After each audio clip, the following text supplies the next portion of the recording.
Bueno, en primer lugar, deciros que para mí es un privilegio compartir este panel con Joaquín, con Ramón, con Carlos y, bueno, mi agradecimiento a Oftec y a Enrique, aunque no sé si agradecerte porque habíamos pactado un título de presentación y sobre este título de presentación incluso he hecho una modificación. Así que lo que pretendo hablar es que cómo las últimas lentes multifocales históricas nos acercan a la satisfacción de nuestros pacientes.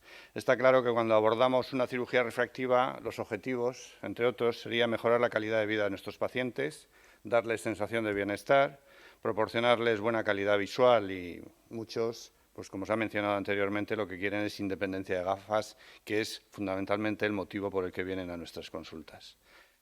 También hay que saber lo que entendemos por visión funcional. Es un concepto que está entrando recientemente. Antes la metropía era nuestro objetivo, pero con todo este mare magnum de lentes intraoculares que tenemos, queremos que nuestros pacientes tengan una visión funcional que les permita realizar la mayor parte de las funciones que hacen en su vida con una calidad visual suficiente y sin tener que recurrir a gafas y encima dándole sensación de bienestar sin los inconvenientes que tenían las primeras generaciones de lentes intraoculares, especialmente las multifocales.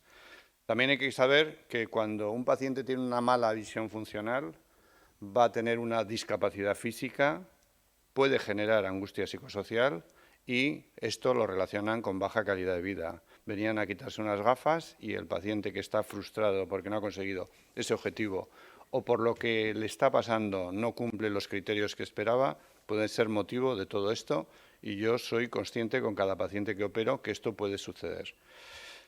Así que para intentar evitarlo hay que conocer muy bien cuáles son las necesidades visuales de ese paciente. Los cuestionarios ayudan, pero al final la dinámica mental de cada profesional nos va a ayudar a entender cuáles son sus necesidades, cuál es el objetivo primordial que persigue, pero tenemos que tener claro que el paciente tiene una vida fuera de esta consulta y que lo que quiere es tener buena calidad visual y poder ver con precisión muchos detalles de la vida cotidiana, que quiere trabajar de forma adecuada en condiciones más o menos extremas de visibilidad, que no quiere perder esa estereopsis que le va a permitir adelantarse a inconvenientes de la vida diaria y que quiere seguir manteniendo una calidad de visión nocturna más que aceptable. Así que cuando nos planteamos que vamos a implantar una lente intraocular, tenemos que valorar esa lente intraocular en concreto, qué agudeza visual nos proporciona, qué profundidad de campo y cómo van a ser las disfotopsias. Y esto lo podemos predecir en una valoración preoperatoria con estudios de banco óptico, bibliografía, etcétera, etcétera, pero hay que tener claros una serie de conceptos.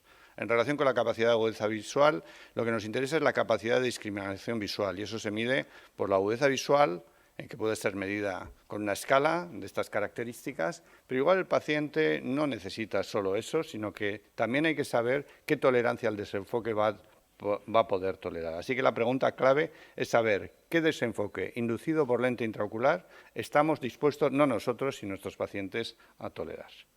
Bien, con esas premisas, algunas reflexiones. Saber qué agudezas visuales necesitan los pacientes para hacer determinadas actividades. La agudeza visual de lejos es realmente comprometida, siempre con la paradoja, ¿no? De qué tal ve usted y fatal, y le pones la K grande y la K pequeña y el 1,2 y el 1,5 y lo está viendo. Y el siguiente paciente te dice justo lo contrario, ¿no? Cuando está leyendo en agudeza visual de lejos. Así que la agudeza visual de lejos sí que depende de muchos factores personales y a lo que esté habituado, ¿no? Hay un paciente que 0,50 no puede prescindir de una gafa de 0,50 y otro con 2 dioptrías no ha usado nunca gafas. La agudeza visual intermedia sí que está un poco más estandarizada y ahí deberíamos tener una agudeza visual de 0,4 logmar, que equivale a 0,4 en escala decimal. Pero lo que hay que saber, labores mucho más críticas. La conducción exige un 0,3 logmar para trabajar con cierto confort y anticiparnos en las señales de tráfico. Y la velocidad lectora, porque no es solo leer palabra a palabra, sino que vamos a pensar que la mayor parte de nuestros pacientes tienen ese entusiasmo lector y necesitan velocidad lectora, y para eso hace falta agudezas visuales en 0,2 logmar. Bien, la profundidad de campo, muchas enseñanzas que vienen de la fotografía. Sería la variación en la percepción de calidad de una imagen que puede ser tolerada sin una pérdida objetiva de nitidez. Los que venimos de las cámaras no digitales, sino de las reflex antiguas en las que sabíamos lo que era un diafragma, etcétera, etcétera, y jugando con el diafragma conseguíamos enfocar la típica imagen de una carretera con árboles, con el primer árbol enfocado y el último también, pues sabemos de qué estamos hablando. Está claro que había muchos factores, ¿no? La apertura del diafragma, que en el ojo sería la pupila, la distancia focal, la posición en la que va a quedar la lente, la distancia de la cámara y el punto enfocado, que también nos va a dar información de estos aspectos que tienen símiles en la fotografía. Pero esa profundidad de campo en oftalmología la vemos a través de una curva de focus, como vemos en la imagen. El proyecto la proyección del intervalo dióptrico de la profundidad de foco en el espacio libre viene representada por esta gráfica. Y cuando uno se va habituando a este tipo de gráficas, pues ya sabe cómo se va a comportar esa lente. Si es planita alrededor de 0 dioptrías, sabemos en el rango de +1, -1, sabemos que va a tolerar defectos refractivos residuales. Cuando no hay grandes valles, sabemos que los fenómenos disfotóxicos nocturnos van a ser menos frecuentes, más escasos. Así que sí que tenemos una idea de lo que va a proporcionar esa lente y así nos podemos anticipar a las disfotopsias, esos fenómenos incómodos asociados a las lentes intraoculares, como el glare, el halo o las starbursts, ¿no? Y sabemos que con las lentes que tenemos, pues tenemos que fortalecer algunos aspectos. Sabemos que con una lente monofocal vamos a tener una excelente agudeza visual, pero la profundidad de campo va a ser pequeña, eso sí, las disfotopsias también. Con unas lentes de DOF tendremos una agudeza visual un poco menor que con las monofocales, pero parecida, una mejor profundidad de foco, pero habrá disfotopsias casi parecidas a las lentes bifocales o trifocales, y así evolucionando a las bifocales, las trifocales o más recientemente las de foco extendido, pues quedan agudezas visuales parecidas a las monofocales, una mejor profundidad de campo y afortunadamente menos disfotopsias. Pero después también hay un factor muy relevante y es la capacidad de procesamiento de imágenes, que depende de capacidades cognitivas y de la capacidad de neuroadaptación. A mí cuando un paciente de más de 80 años me pide unas lentes multifocales, la verdad que me resisto porque la capacidad de neuroadaptación, la necesidad de si queda un defecto refractivo residual va a necesitar una corrección láser con una superficie y una calidad de lágrima que está en los límites, no creo que sea la mejor opción y hoy tenemos tecnología que nos puede permitir trabajar con otras opciones. Pero en realidad lo que me había comprometido con Enrique a hablar era de la experiencia con la Precision y la Precision Toric, la experiencia clínica. Y bueno, me permito traer esta comunicación que la presentamos en el pasado SECOIR sobre resultados y satisfacción del paciente con esta nueva tecnología de Optec.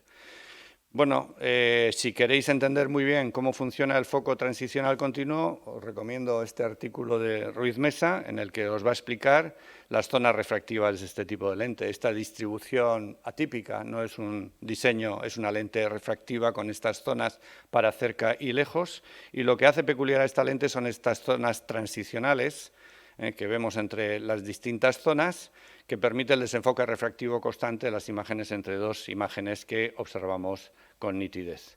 Participamos en un estudio multicéntrico europeo y os traigo los resultados de nuestro centro, en el que valoramos 10 pacientes implantados bilateralmente con esta técnica y el objetivo principal era evaluar el rendimiento visual con esta lente intraocular y los criterios, pues como los estándares.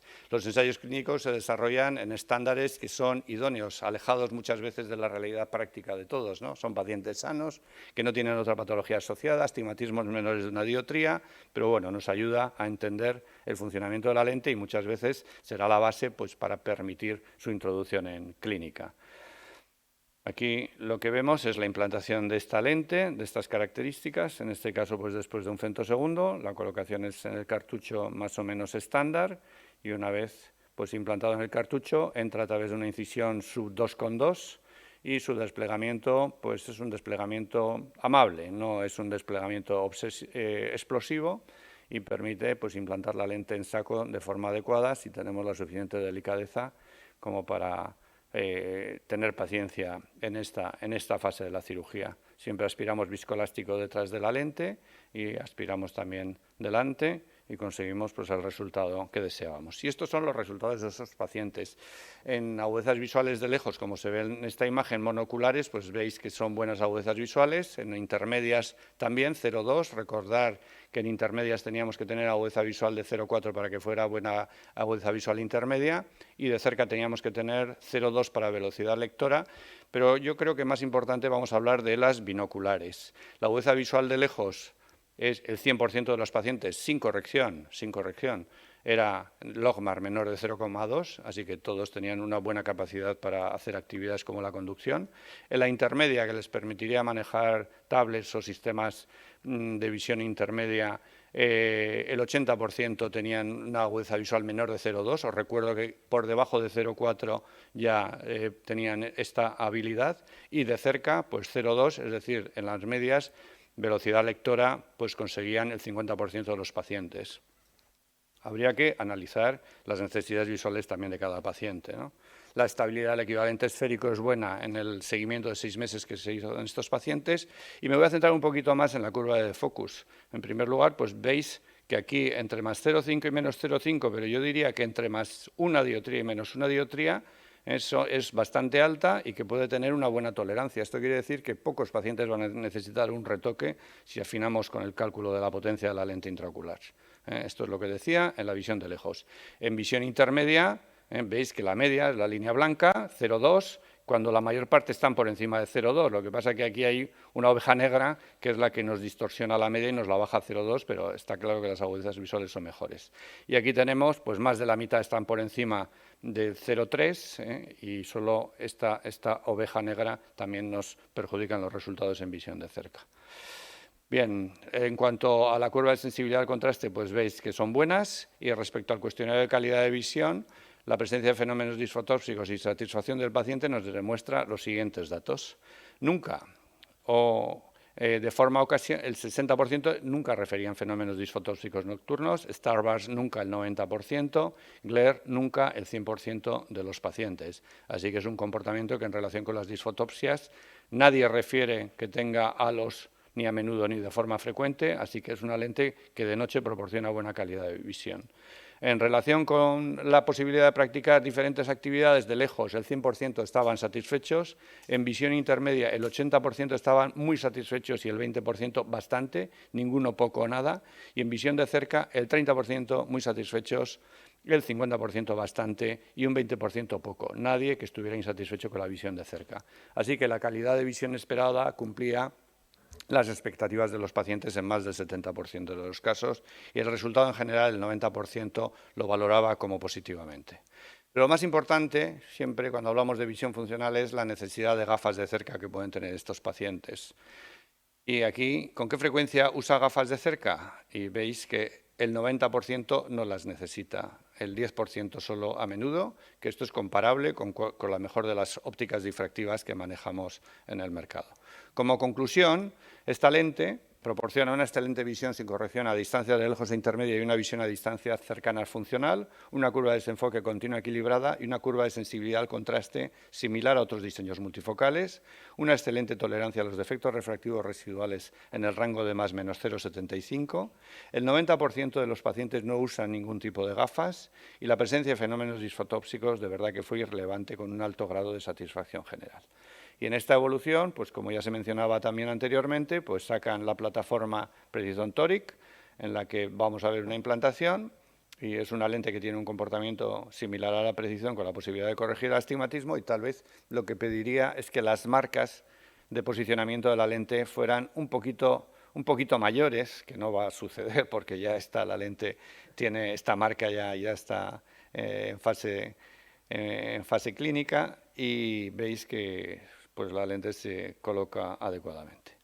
En definitiva, esto era lo que quería transmitir, y yo creo que ahora es el momento pues, de que Carlos nos modere un debate para discutir los aspectos que consideréis más relevantes en relación con estas tecnologías multifocales y tóricas, con la posibilidad de poder conseguir una visión funcional adecuada, evitando el uso de gafas. Gracias.